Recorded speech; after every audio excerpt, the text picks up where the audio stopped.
Hello, everybody. It's Phil Jacobus. It's October 7th. I'm here in my office in New York City, and today I'm joined by Doug Beinborn, who is a very interesting, charming, and knowledgeable guy, and he's going to talk about implantable devices and the advantages of remote monitoring of those implantable devices. It seems as though it might be common sense, but I think that if you will enjoy this piece, so I encourage you to watch it.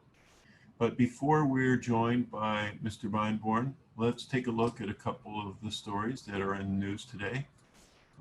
We have two very interesting stories that I'd like to share. One is a story about carbon ion therapy.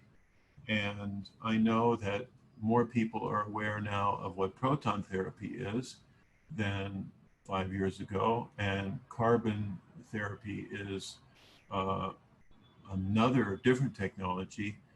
Read this story and educate yourself.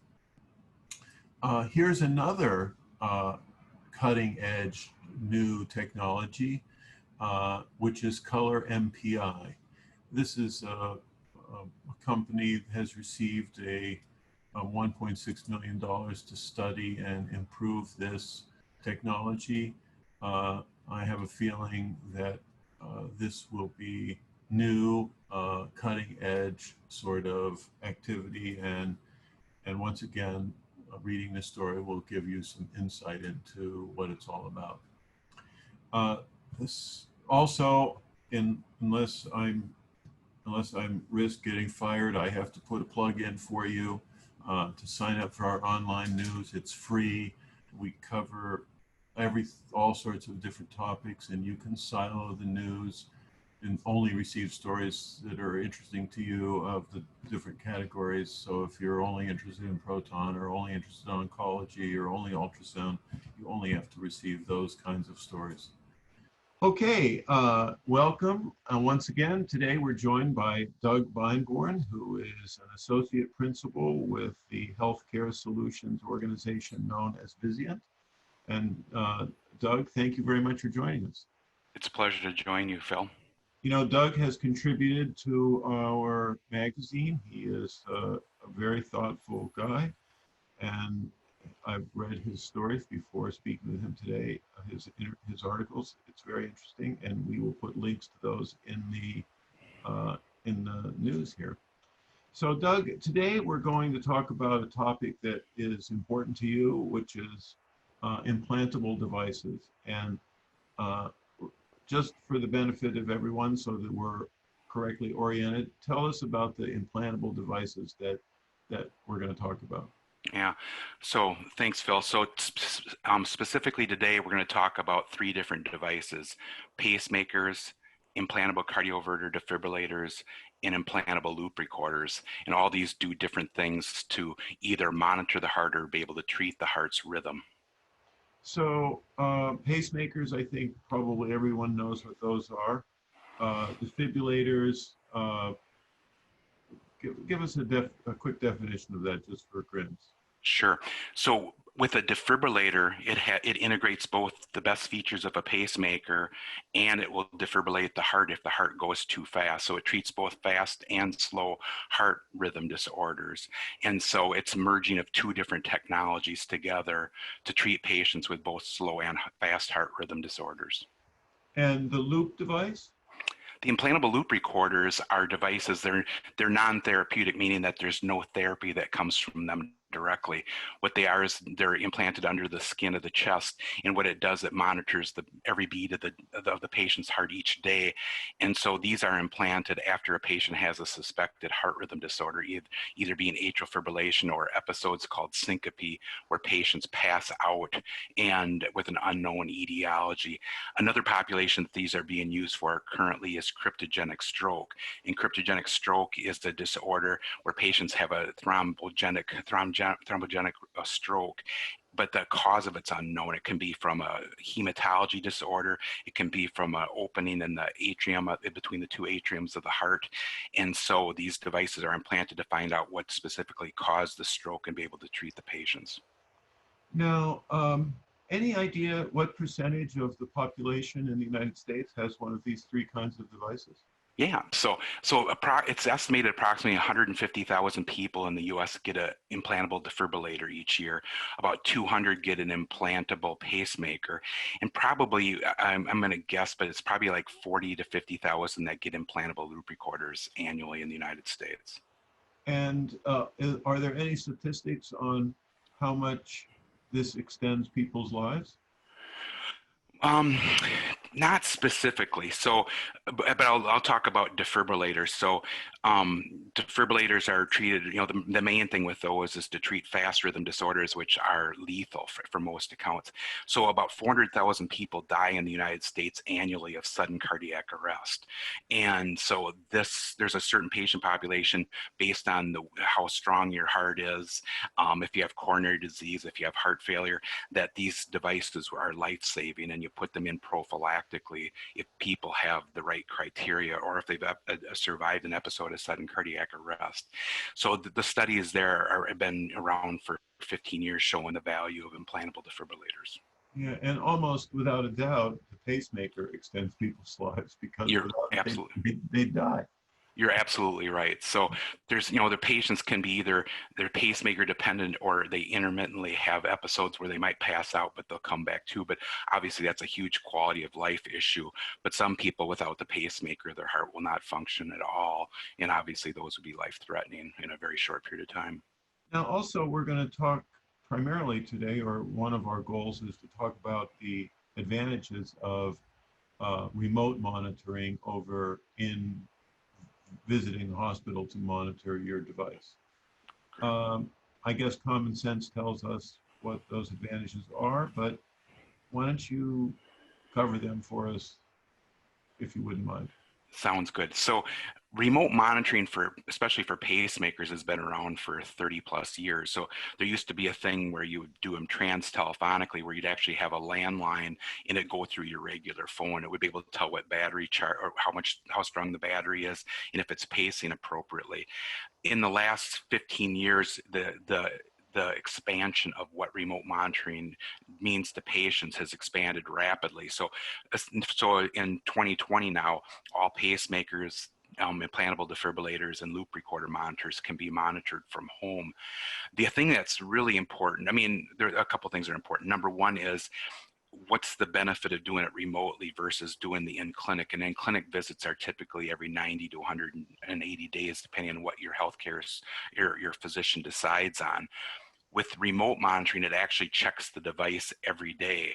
And if there's a problem, it alerts your physician and care providers if there's an issue with the device. Whereas if you're coming into the clinic, it's only going to do that every 90 to 180 days, depending on how often you come in. So if there's a huge safety benefit for patients to be able to have that done remotely.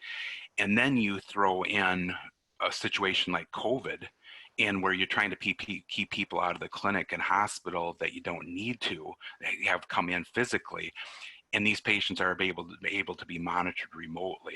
And some studies in the industry will say, the adoption of remote monitoring is about 60 to 75% pre-COVID. And as I work with the industry and work with members, hospitals across the country, many hospitals are trying to convert all those patients over into remote monitoring because of the safety issues for the patient and also for the convenience that the patients don't need to come into the clinic.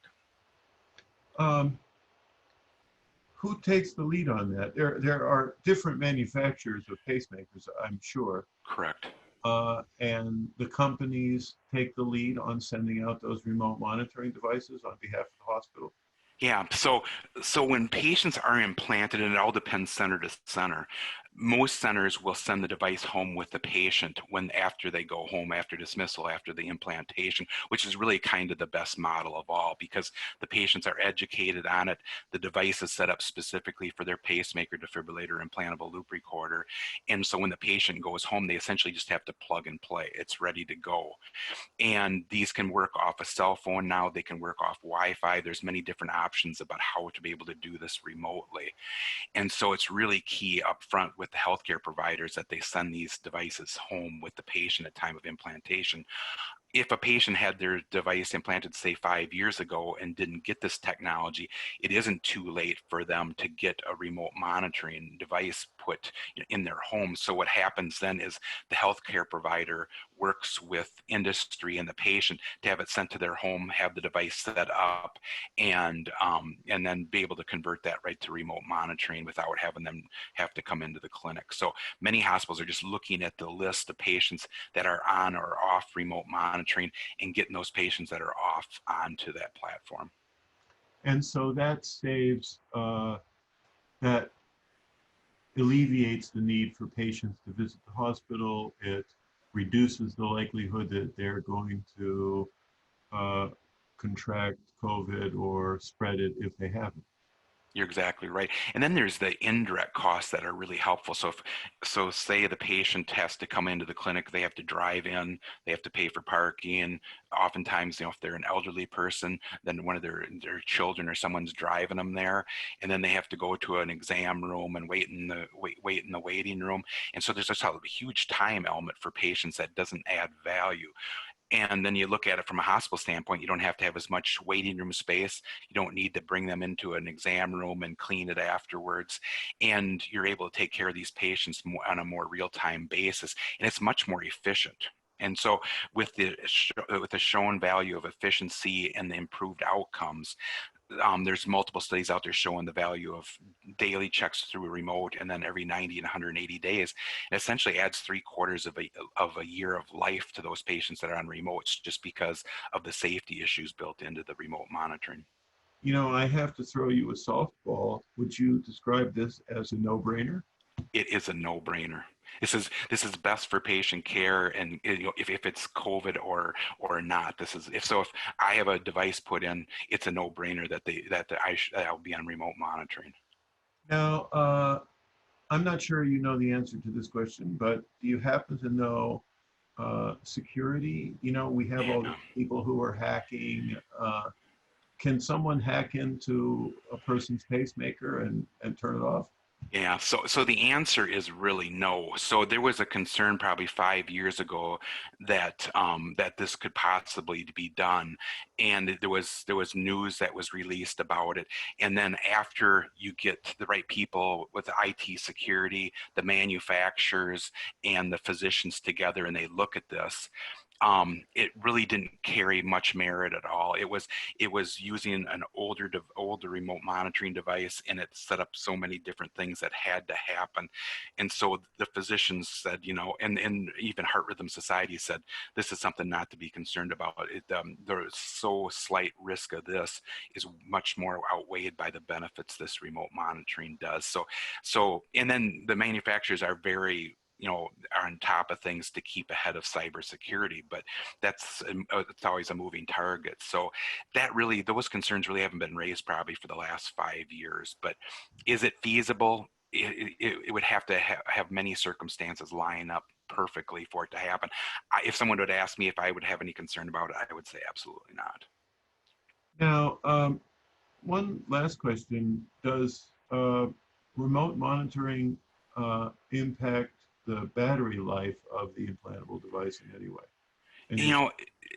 Each manufacturer will have a variance on that, and sometimes they'll say this might take a half a year off, and others will say, we just build this into the equation of how long our devices last. So usually devices last based on how much they have to pace, the energy required to pace the heart, and if you have a defibrillator, how often you get shocks from the device.